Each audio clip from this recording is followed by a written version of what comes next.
Olá pessoal, hoje vou-vos ensinar como é que vocês põem legendas num filme. Para alguns de vocês é muito complicado aprender, mas eu vou mostrar facilmente. Nos nossos filmes, eu tenho bués, como vocês podem ver, mas um filme que não seja português, pode ser este, a tropa. Vocês abrem o vosso filme, só em DLC, atenção. Vem aqui ao vídeo.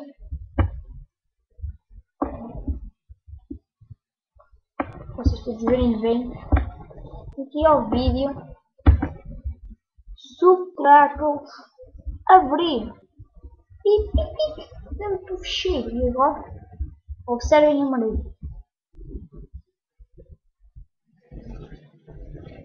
Vê? E aí aparece o vosso filmezinho. Espero que tenham gostado, pessoal, e até para o próximo.